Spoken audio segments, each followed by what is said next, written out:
राधे राधे, जय श्री राधे। मेरा नाम राजेश है और आज इस वीडियो में मैं आपसे अपना जो 7 महीने का एक्सपीरियंस रहा है आईफोन को यूज़ करने का, वो आपसे मैं शेयर करने वाला हूँ। तो मैं आईफोन की, एप्पल कंपनी की आईफोन की यूज़ की ना तो तारीफ़ करने वाला हूँ, ना तो उसकी बुराई करने वाला हूँ। मेरा जो खुद का एक्सपीरियंस रहा है 7 महीने का, वो मैं ऑनेस्टली आपसे शेयर करूँगा, ताकि जो फर्स्ट टाइम यूज़र्स हैं, जो पहली बार आईफोन ख़रीदने का प्लान कर रहे हैं, उनको इसकी अच्छाई और इसकी बुराई दोनों के बारे में पता चले और उसको जान के वो अपना बहुत कीमती समय, कीमती पैसा और अपनी मन की शांति, इसको सुरक्षित रख सकें, इसको बचा सकें। वो मेरा उद्देश्य है। तो मुझे उम्मीद है कि मेरा ये जो फीडबैक है आपके बहुत काम आने वाला है और आपका कीमती समय, कीमती पैसा बचने वाला है। तो आप लास्ट तक ये पूरा वीडियो ज़रूर देखिएगा। मैं कोई टेक्निकल एक्सपर्ट नहीं हूँ और ना ही मेरा ये टेक्निकल चैनल है कि मैं इस पे इस तरह की वीडियोस बनाता हूँ। तो चूँकि मेरा एक्सपीरियंस मिक्स रहा है, अच्छा भी रहा है, बुरा भी रहा है, तो मैंने सोचा कि आज इस वीडियो के माध्यम से वो अपना एक्सपीरियंस शेयर करूँ। तो आईफोन 13 मैं यूज़ कर रहा हूँ। 7 महीने पहले मैंने लगभग ये लिया था अक्टूबर में, और मेरा मेन उद्देश्य इसको ख़रीदने का था वो कि मुझे एक व्लॉग चैनल शुरू करना था, जो अभी आप वीडियो देख रहे हैं जिस चैनल पर। तो व्लॉगिंग मैं करता हूँ अलग अलग स्थानों पर, और स्पेशली भारत के जो मुख्य तीर्थ स्थान है, जैसे वृंदावन है, अयोध्या है, और भी अन्य स्थान, वहाँ पर जब भी जाता हूँ तीर्थ यात्रा करने के लिए, वहाँ दर्शन करने के लिए, उस तरह के मैं व्लॉग्स बनाता हूँ। तो मुझे एक अच्छा व्लॉगिंग के लिए यानी स्पेशली वीडियो के लिए एक फ़ोन चाहिए था। तो लगभग 5 से 6 महीने मैंने बहुत सारी रिसर्च जैसी की, बहुत सारी वीडियोज़ देखी यूट्यूब पे, जैसा कि जनरली आप भी करते ही होंगे। मैं जो कुछ भी चीज़ ख़रीदना होता है, उसकी जानकारी लेने होती है, तो यूट्यूब एक बहुत अच्छा प्लेटफॉर्म है आज के ज़माने में।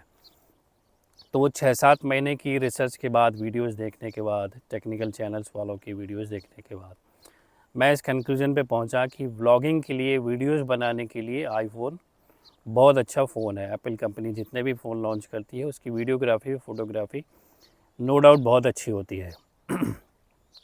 अब सैमसंग भी उसके लगभग करीब करीब पहुंच चुका है, लेकिन ऑनेस्टली अगर बोलूं तो वीडियोग्राफी और फोटोग्राफी के लिए एप्पल कंपनी के आईफोन बहुत अच्छे हैं, सबसे अच्छे हैं। तो वीडियोग्राफी और फोटोग्राफी, तीसरी एक जो चीज़ होती है जिसके लिए लोग ख़रीदते हैं आईफोन, वो है स्टेटस सिंबल। तो जिसको कि दूसरी भाषा में शो ऑफ कहते हैं। तो पीछे एक लोगो दिखता है एप्पल का, और जनरली लोग एप्पल भले ही यूज़ नहीं करते हैं, आईफोन भले यूज़ नहीं करते हैं, लेकिन लोगो से और फ़ोन के पीछे से देख के बता सकते हैं कि आईफोन है ये। तो बहुत लोगों का उद्देश्य ये होता है कि हमारा दिखना चाहिए कि मैं एक बहुत हैवी और फर्स्ट क्लास एक मोबाइल यूज़ करता हूँ एप्पल कंपनी का। खैर वो तो एक अलग विषय है, उस पे हम डिस्कस नहीं करने वाले हैं। तो दो मुख्य जो है, बाकी जो अन्य फीचर्स हैं, ऐसी कोई चीज़ नहीं होगी जो आईफोन में है और दूसरे सैमसंग जैसी कंपनी के फ़ोन में ना होगी। तो मुख्यतः मैंने ये वीडियोग्राफी के लिए फ़ोन ख़रीदा। तो अगर आप भी वीडियोग्राफी और फोटोग्राफी के लिए फ़ोन ख़रीदना चाहते हैं तो आईफोन बहुत अच्छा है, और अगर आप अफोर्ड कर सकते हैं तो ये तो मेरा एक्सपीरियंस रहा कि वीडियोग्राफी बहुत अच्छी। लेकिन हाँ, आईफोन 13 के बारे में बोलूँगा कि इसकी जो लो लाइट परफॉर्मेंस है, यानी जब रोशनी कम होती है शाम के समय में, या फिर जहाँ पर भी रोशनी कम हो, तो वहाँ पर चूँकि इसमें हम अल्ट्रा वाइड ही एंगल बहुत ज़्यादा यूज़ करते हैं, बैक कैमरा में जो अल्ट्रा वाइड और वाइड एंगल होता है, तो वाइड एंगल में तो ठीक है, वो लो लाइट में ठीक परफॉर्मेंस करता है, लेकिन अल्ट्रा वाइड में जिसका सबसे ज़्यादा यूज़ होता है वीडियोग्राफी के लिए, उसमें लो लाइट परफॉर्मेंस बहुत ही पुअर है आईफोन 13 का। आईफोन 14 और आईफोन 15 मैंने यूज़ नहीं किए हैं। अगर आप ख़रीदना चाहते हैं व्लॉगिंग के लिए, तो एक बार आईफोन 15 और 14 के भी व्यूज़ आप एक बार देख लीजिए कि उसका लो लाइट परफॉर्मेंस कैसा है। अदरवाइज़ आईफोन 13 स्टार्टिंग के लिए, आप मतलब पहली बार शुरुआत कर रहे हैं व्लॉगिंग के लिए, तो मैं अपने एक्सपीरियंस से कहता हूँ कि आईफोन 13 आज भी 2024 की डेट में है, 24 के सन में एक बहुत अच्छा फ़ोन है स्टार्ट करने के लिए, स्टार्ट विद। अब आते हैं इनके दूसरे पॉइंट्स पे जो मैंने 6-7 महीने में यूज़ किए हैं, कि आईफोन आप जब भी ख़रीदें तो एक इसके जो सिक्योरिटी अपडेट्स को लेकर जो बार बार इनके नए नए वर्जन्स आते हैं, सॉफ्टवेयर अपडेट के आते हैं, मैं आपको हाथ जोड़ के और रिक्वेस्ट करके, विनती करके आपसे कहता हूँ कि आप आईफोन के इस ट्रैप में कभी मत फंसिएगा। ये एक तरह का ट्रैप है, जाल है। आईफ़ोन जो है, एप्पल कंपनी जो है सॉफ्टवेयर अपडेट के नाम पे कि हम आपको सिक्योरिटी अपडेट्स दे रहे हैं कि आपका जो डेटा लीक ना हो, आपका फ़ोन हैक ना हो, आपकी प्राइवेसी बची रहे, आपके फ़ोन में बग्स ना आए, उसके नाम पे बीच बीच में आपको वो नए नए सॉफ्टवेयर के अपडेट्स करने के लिए भेजता है। तो मैंने चूँकि रिव्यूज़ देख रखे थे बहुत सारे पहले 6-7 महीनों में कि सॉफ्टवेयर अपडेट जब भी आईफ़ोन में होता है तो वो कहता तो है कि कोई बग्स नहीं आएंगे, कोई प्रॉब्लम नहीं आएंगी, लेकिन मेरा अनुभव मैं बता रहा हूँ, मैंने पहली बार अपडेट किया है अभी 7 महीने के बाद 17.5.1 ये अभी लेटेस्ट वर्जन का जो अपडेटेड सॉफ्टवेयर वर्जन उसका मैंने अपडेट किया। तो मेरा ये एक्सपीरियंस कहता है कि आईफ़ोन इस मामले में एक नंबर की फ्रॉड चीट कंपनी है। बहुत दूसरी कंपनियां भी ऐसा कर रही हैं कि सॉफ्टवेयर अपडेट के नाम पे नए नए बग्स उसमें आ जाते हैं। और स्पेशली आईफ़ोन की बात करूं कि बैटरी जो है बहुत इम्पॉर्टेंट होती है हम सबके मोबाइल फ़ोन के लिए। और आईफ़ोन के जब और दूसरी कंपनी के जब हाई एंड यूजर्स के आप फ़ोन ख़रीदते हैं, महंगे फ़ोन ख़रीदते हैं, तो उसमें बहुत सारी अच्छी बैटरी उसमें आती है। लेकिन सॉफ्टवेयर अपडेट करने के बाद आईफ़ोन में ऐसा दूसरे लोगों का भी एक्सपीरियंस होगा जिन लोगों ने आईफ़ोन यूज़ किए हैं कि सॉफ्टवेयर अपडेट जब भी आपने की है तो आपकी बैटरी की वाट लग गई है और बहुत जल्दी जल्दी ड्रेन होना शुरू होती है। आप कितना भी कम यूज़ करें फ़ोन को, कितनी भी सेटिंग्स कर लें, बहुत सारे आईफ़ोन में ऐसे लोग बताने वाले होते हैं कि आप ये फलाना फलाना फलाना सेटिंग कर लो तो आपकी बैटरी जो है वो ज़्यादा कंज्यूम नहीं होगी, बची रहेगी। लेकिन वो सब उसमें उसका भी जो सच है ना वो 50% सच है, 50% झूठा है। तो अगर आपका फ़ोन बहुत अच्छे से चल रहा है, आप आईफ़ोन पहली बार यूज़र हैं, आप ये हमेशा यूज़ करते रहें, आपका अगर फ़ोन ठीक-ठाक चल रहा है, तो सॉफ्टवेयर अपडेट के फांसे में आप कभी ना फँसिए। चाहे रिव्यूज़ में जो दूसरे चैनल्स वाले लोग हैं, वो चाहे कितनी भी बड़ी तारीफ़ करें कि ये अपडेट कर लोगे तो ये नया फ़ीचर आ जाएगा, वैसा हो जाएगा, ऐसा हो जाएगा। सॉफ्टवेयर अपडेट आप आईफ़ोन में हाथ जोड़ के विनती है, कभी मत करिएगा।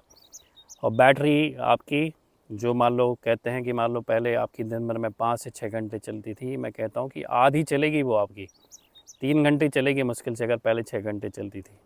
थोड़ा सा भी आप उस पर कुछ काम करते हैं, कुछ वीडियोज़ देखते हैं, मैं तो मोबाइल गेम्स खेलता नहीं हूँ और आईफ़ोन लोग बहुत मोस्टली मोबाइल पर गेम खेलने के लिए वही ख़रीदते हैं। तो बैटरी की आपकी सबसे पहले वाट लगने वाली है, फिर आप कुछ भी करेंगे वो बैटरी आपकी अच्छे से परफॉर्म नहीं करेगी। तो ये आप सावधानी ज़रूर बरतिएगा कि अगर आपका फ़ोन ठीक चल रहा है तो सॉफ्टवेयर अपडेट आप गलती से मत करिएगा। ये पहला आप प्रिकॉशन लीजिएगा ना। बैटरी इसकी ख़त्म जैसी हो जाती है जब आप उसका सॉफ्टवेयर अपडेट करते हैं। और दूसरा डिसएडवांटेज ये है कि आप इतना एक्सपेंसिव फ़ोन ख़रीदने के बाद आपको हमेशा ही आईफ़ोन में डर लगा रहता है कि कहीं गिर गया तो सर्विस सेंटर जाना ही पड़ेगा और सर्विस सेंटर जाने पे इसके जो पार्ट्स आते हैं वो इतने महंगे आते हैं कि उससे एक दूसरा फ़ोन ख़रीदा जा सकता है। इतना अच्छा ना सही, लेकिन हाँ एक बहुत अच्छा फ़ोन ख़रीदा जा सकता है जितने इसके पार्ट्स महंगे आते हैं। इसकी एसेसरीज़ भी बहुत महंगी आती हैं। एप्पल कंपनी की आप खरीदेंगे तो वो तो और भी ज़्यादा महंगी आती हैं।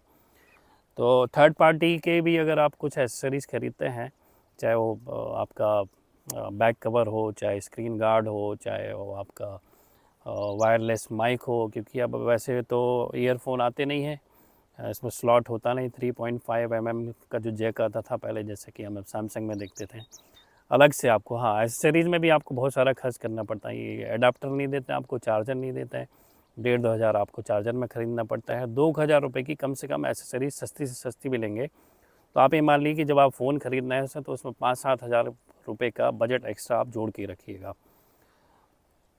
तब आप आईफ़ोन ख़रीदने के बारे में सोचिएगा। मान लो 70 हज़ार का फ़ोन है, जैसे मैंने ये लिया था 256 GB का, तो 5-7 हज़ार रुपये एक्स्ट्रा लग गए थे सारी एसेसरीज़ को ख़रीदने में। ये दूसरी चीज़ आप ध्यान रखिएगा। और एप्लीकेशंस की जहाँ बात करें तो सारे एप्लीकेशंस आईफ़ोन पर नहीं चलते हैं। कुछ ऐसे हैं जो थर्ड पार्टी से आपको परचेज़ करने पड़ते हैं, जैसे काइन मास्टर एक एप्लीकेशन है जो वीडियो एडिटिंग के लिए काम आता है, पावर डायरेक्टर वगैरह है, तो वो सब आपको परचेज़ करना पड़ता है। लेकिन एंड्रॉयड में ऐसा होता है कि एंड्रॉयड में आप बहुत सारे ऐसे जो क्रैक्ड वर्जन्स हैं, कहीं से आपके जुगाड़ होते हैं, आप और उनको अच्छे से सैमसंग पे एंड्रॉयड पे यूज़ कर पाते हो, जो कि आईफ़ोन में बिल्कुल ऐसा नहीं है।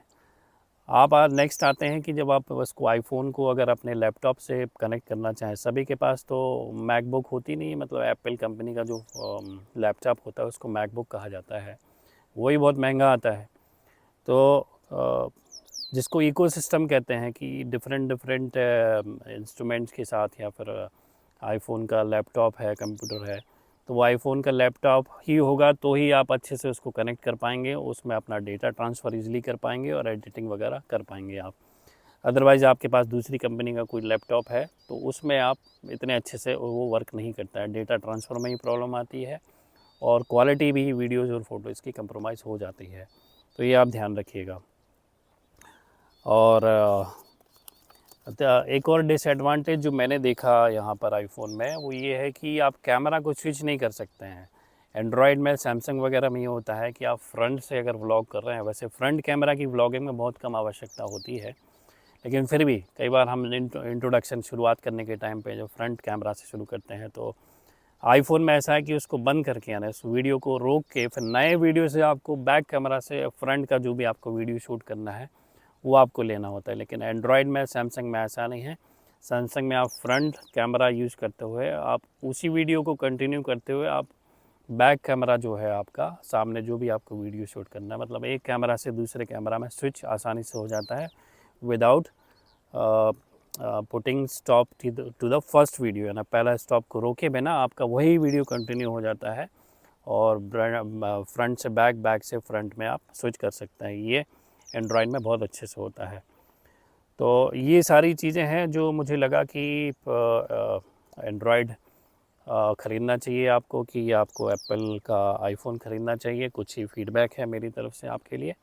और मैं तो ये कहूँगा कि जैसा कि साधारणतः होता है ना, जब शादी विवाह आदि होते हैं तो लोग कहते ज़रूर हैं, ज़ुबान पे ज़रूर होता है कि हमको एक संस्कारी लड़की या संस्कारी लड़का चाहिए जिसमें कोई ऐब ना हो, लेकिन देखा क्या जाता है, वही जो हम अभी शुरू में बात कर रहे थे, स्टेटस सिंबल्स। लड़की को भी वही लड़का चाहिए होता है जिसके पास पैसा खूब है। वो भले ही वो बहुत बोले कि हमको बहुत प्यार करने वाला पति चाहिए, ऐसा चाहिए, वैसा चाहिए, तो ये सब सेकेंडरी चीज़ें, ये सब छुपाने वाली बात होती है। सही चाहिए, आदमी को चाहिए होता है वही स्टेटस ही चाहिए होता है। लड़का को भी वही चाहिए होता है, लड़की को वही चाहिए होता है। तो ये हाल होता है और ऐसे ही सैमसंग और एंड्रॉयड के साथ है। तो अगर आपको एक संस्कारी फ़ोन चाहिए जो आपका लंबे समय में साथ दे, आपका सुख दुख में साथ दे और कलह कम करे, कलह मतलब प्रॉब्लम्स कम दे आपको, तो आपको एंड्रॉयड की तरफ जाना चाहिए और सैमसंग की तरफ जाना चाहिए। लेकिन हाँ, अगर दिखावे की दुनिया में जीना है, दिखाना है, तो उसके लिए तो फिर भाई मैं कुछ कह नहीं सकता हूँ, तो वो फिर निर्णय आपका है। तो आईफोन ऐसा है कि ये सुंदरता के मामले में ये ऐश्वर्या राय जैसा होगा, लेकिन हम देखते हैं सुंदरता ज़्यादा दिन तक टिकती नहीं है। ऐश्वर्या राय अभी, माफ़ करना ऐश्वर्या राय, आप तो वैसे ही वीडियो नहीं देखोगे, जो ऐश्वर्या राय के फैंस हैं आप बुरा मत मानिएगा। देखिए सुंदरता कितने दिन तक टिकती है, आखिर में संस्कार ही काम आते हैं। तो चाहे बड़े लोग हों चाहे छोटे लोग हों, अगर लंबे समय तक सुखी जीवन जीना है, चाहे वो मोबाइल फ़ोन के साथ हो, चाहे आदमी के साथ हो, संस्कार होने चाहिए, कलह कम होने चाहिए और प्रॉब्लम्स कम देने वाले होने चाहिए। तो मैं तो यही कहूँगा। मैं अब इसके बाद, अब पता नहीं, अब हम ऐसे लोग तो हैं नहीं कि 50, 60, 70 हज़ार रुपये खर्च करें, 1 लाख, 1.5 लाख रुपये खर्च करें और मान लो वो चीज़ ठीक से काम ना करें तो हमको कोई ज़्यादा फ़र्क ना पड़े, हम फिर जाएँ मार्केट में और दूसरा फ़ोन ख़रीद लें। हम ये अफ़ोर्ड नहीं कर सकते, हम जैसे लोग। और मेरे ख़्याल से ज़्यादातर लोग ऐसे ही लोग होते हैं। तो बहुत मेहनत से और बहुत प्लान करके अपना पैसा इकट्ठा करते हैं और उसके बाद फिर कोई महंगा फ़ोन ख़रीदते हैं अपनी यूज़ के लिए। तो आप इन चीज़ों का ध्यान रखिएगा कि आईफ़ोन एक ऐसी लड़की है, लड़का है जो देखने में बहुत सुंदर है, स्मार्ट है ना? जिससे कि हम पहली बार में बहुत प्रभावित हो जाते हैं। दूसरे लोग भी बड़े इम्प्रेस होते हैं बाहरी रूप देखकर, लेकिन जब उनके साथ रहना शुरू करते हैं तो संस्कारों की कमी की वजह से बहुत प्रॉब्लम्स देना शुरू करते हैं। तो यही मेरा फ़ीडबैक था, कुछ मैं लिख के भी ले आया था ताकि आपको बताना ना भूलूँ। तो आप देखिएगा, आपको अगर ये फ़ीडबैक काम है, ये मेरा बहुत ऑनेस्ट फ़ीडबैक है और इसमें कहीं भी कोई मिलावट नहीं है। अब आपको निर्णय आपको करना है कि आपको ये आईफ़ोन यूज़ करना है, लेना है कि नहीं लेना है। तो आप भी अपने कमेंट बताइएगा, अगर आप पहले से आईफ़ोन यूज़ कर रहे हैं तो आप भी अपना एक्सपीरियंस शेयर कीजिएगा। और आप अगर नए यूज़र हैं तो मेरा ये वीडियो आप अवश्य देख के इन पॉइंट्स को ध्यान में रखिएगा, तब आईफ़ोन ख़रीदने के बारे में सोचिएगा। तो मेरा जो चैनल है वो, जैसे मैंने बताया था, ऐसी सुंदर सुंदर जगहों पे मैं आता हूँ, जाता हूँ और वहाँ पर दर्शन करता हूँ, उस प्रकृति का और उस स्थान का आनंद लेता हूँ। तो अगर आपको इस तरह के वीडियोस देखने हैं, व्लॉग्स देखने हैं, तो मैं समय समय पर यात्राएं करते रहता हूँ अच्छी अच्छी जगहों की, सुंदर सुंदर जगहों की। तो आप मेरे चैनल को सब्सक्राइब कर सकते हैं।